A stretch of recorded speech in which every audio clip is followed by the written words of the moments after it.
Bismillahirrahmanirrahim. In the name of Allah, the most gracious and the most merciful. Today we will going to read translation of Sahih Bukhari, Book 1, Volume 1, Hadith number 2.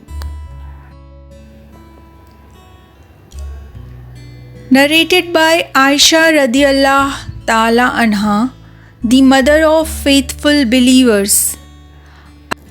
Al-Harith bin Hashim asked Allah's apostle, "O Allah's apostle, how is the divine inspiration revealed to you?" Allah's apostle, peace be upon him, replied, "Sometimes it is revealed like the ringing of a bell. This form of inspiration is the hardest of all. And then this state passes off after I have grasped what is inspired."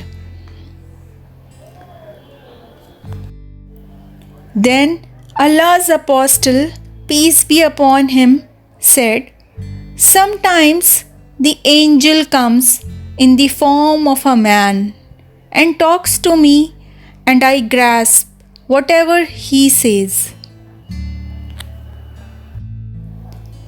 Aisha radiallahu ta'ala anha, the mother of faithful believers, added, "Verily I saw the Prophet being inspired divinely on a very cold day and noticed the sweat dropping from his forehead as the inspiration was over."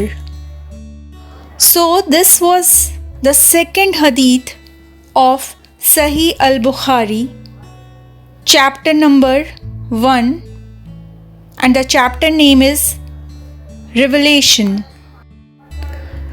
So friends, by going through this hadith, I realized that we can never thank Allah subhanahu wa ta'ala enough for the countless bounties He blessed us with.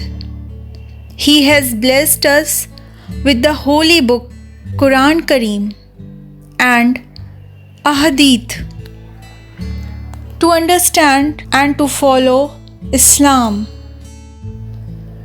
And one more thing I have realized today, that is to be able to thank Allah and remember Allah's blessing is a blessing within itself.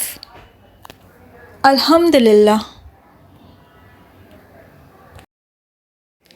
Bismillahirrahmanirrahim. شروع کرتی ہوں اللہ تعالیٰ کے نام سے جو بہت مہربان اور نہایت رحم والے ہیں۔ آج ہم پڑھیں گے صحیح البخاری کتاب کا پہلا باب، وحی کے بیان میں کی حدیث نمبر 2۔ ام المومنین عائشہ صدیق رضی اللہ عنہا سے نقل ہے کہ آپ نے فرمایا کہ ایک شخص حارث بن ہشام نامی نے نبی کریم صلی اللہ علیہ وسلم سے سوال کیا تھا کہ یا رسول اللہ، آپ پر وحی کیسے نازل ہوتی ہے؟ آپ صلی اللہ علیہ وسلم نے فرمایا کہ وحی نازل ہوتے وقت کبھی مجھ کو گھنٹی کی سی آواز محسوس ہوتی ہے، اور وحی کی یہ کیفیت مجھ پر بہت شاق گزرتی ہے۔ شاق یعنی سخت، شاق کو گراں بھی کہتے ہیں۔ گراں یعنی بہت بھاری، بہت مہنگی، بہت سخت، بہت ایکسپینسو۔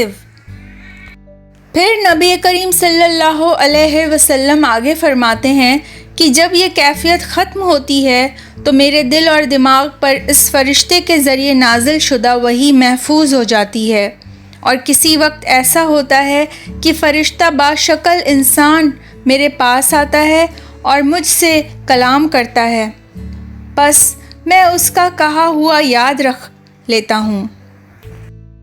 عائشہ رضی اللہ عنہا کا بیان ہے کہ میں نے سخت کڑاکے کی سردی میں نبی کریم صلی اللہ علیہ وسلم کو دیکھا ہے کہ آپ صلی اللہ علیہ وسلم پر وحی نازل ہوئی، اور جب اس کا سلسلہ موقوف ہوا یعنی ختم ہوا، یعنی پوز ہوا، یعنی رکا، تو آپ صلی اللہ علیہ وسلم کی پیشانی سے پسینہ شرابور تھا، یعنی ٹپک رہا تھا۔ اللہ اکبر۔ تو آج کی حدیث پڑھنے اور سننے کے بعد ہم اس بات کا اندازہ لگا سکتے ہیں کہ ہمارے پیارے نبی کریم صلی اللہ علیہ وسلم کس کیفیت سے گزرتے تھے جب بھی ان پر وحی نازل ہوتی تھی، اور وہ کیفیت کس قدر سخت ہوتی تھی۔ ہم انسان اللہ سبحانہ و تعالیٰ کا جتنا بھی شکر ادا کریں وہ کم ہے کہ اللہ سبحانہ و تعالیٰ نے ہمیں بے شمار نعمتوں سے نوازا ہے، اور ان تمام نعمتوں میں سے ایک نعمت یہ بھی ہے کہ ہم اللہ تعالیٰ کی تعریف کریں، اللہ تعالیٰ کا شکر ادا کریں، اللہ تعالیٰ کو یاد کریں، اللہ تعالیٰ کی تعریف کرنے کے لیے اپنی زبان سے کلمہ پڑھیں، الحمدللہ بولیں۔ یہ بھی ایک نعمت ہے، الحمدللہ بولنا ایک بہت بڑی نعمت ہے۔ ہماری زبان اچھا لفظ بولے، یہ بہت بڑی نعمت ہے۔ اللہ تعالیٰ نے ہمیں اس نعمت سے نوازا ہے، تو ہمیں اس نعمت کا بھرپور استعمال کرنا چاہیے۔ جب یاد آئے، جب بھی کسی بھی موقع پر، کسی بھی وقت اللہ تعالیٰ کی تعریف اور اللہ تعالیٰ کا شکر ادا کرنا ہرگز نہ بھولیں۔